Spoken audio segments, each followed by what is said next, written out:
Hello, എല്ലാവർക്കും പുതിയൊരു വീഡിയോയിലേക്ക് സ്വാഗതം. ഇന്നൊരു ഞണ്ട് കറിയാണ് കേട്ടോ.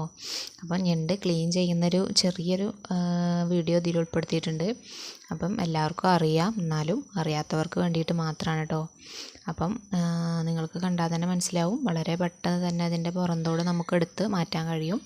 പിന്നെ അതിൻ്റെ ആ സൈഡിലുള്ള ആ ചെകിള പോലുള്ള സംഭവങ്ങളൊക്കെ നമ്മൾ എടുത്ത് കളയാം കേട്ടോ. ഇനി അതിൻ്റെ കാലും ഒക്കെ തന്നെ ഇങ്ങനെ മുറിച്ചെടുക്കാൻ കഴിയും. ഇനി നമുക്ക് കുക്കിംഗ് വീഡിയോയിലേക്ക് പോകാം. അപ്പോൾ ഇതിനായിട്ട് ആദ്യം ഒരു 2 ടേബിൾ സ്പൂൺ വെളിച്ചെണ്ണയാണ് കേട്ടോ ഒഴിച്ചു കൊടുക്കുന്നത്. ഇതിലേക്ക് സവാളയുടെ ഒരു പകുതിയാണ് പിന്നെ ഇട്ട് കൊടുക്കുന്നത്. ഒരു ചെറിയ കഷ്ണം മതിയാവും.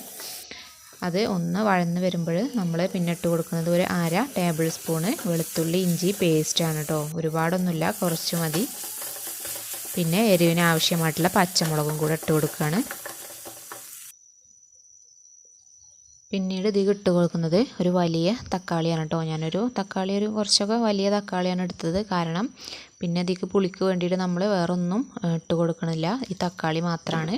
പിന്നെ കറിവേപ്പിലയും ആവശ്യത്തിന് ഉപ്പും കൂടെ ഇട്ട് കൊടുത്ത് ആ തക്കാളി നമ്മളൊന്ന് വേവിച്ചെടുക്കണം.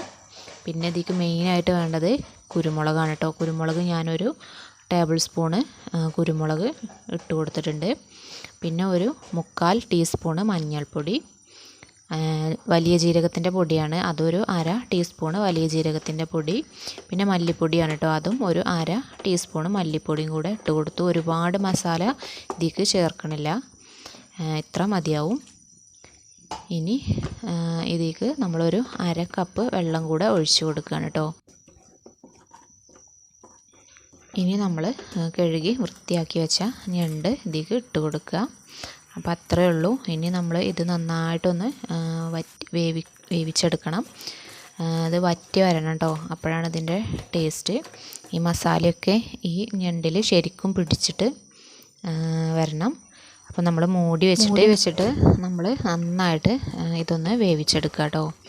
ഇതൊക്കെ വെള്ളമൊക്കെ വറ്റി വരുന്നത് വരെ വേവിച്ചെടുക്കുക. വേണമെന്നുണ്ടെങ്കിൽ മല്ലിച്ചപ്പ് ചേർത്ത് കൊടുക്കാം, പക്ഷേ ചേർത്ത് കൊടുത്താൽ അതിൻ്റെ റിയൽ ടേസ്റ്റ് പോകും. ഇങ്ങനെയാണ് ടേസ്റ്റ് കേട്ടോ. അപ്പോൾ എല്ലാവരും ട്രൈ ചെയ്ത് നോക്കണേ. സബ്സ്ക്രൈബ് ചെയ്യാതെ ആരെങ്കിലും കാണുന്നുണ്ടെങ്കിൽ സബ്സ്ക്രൈബ് ചെയ്ത് സപ്പോർട്ട് ചെയ്യണേ. താങ്ക്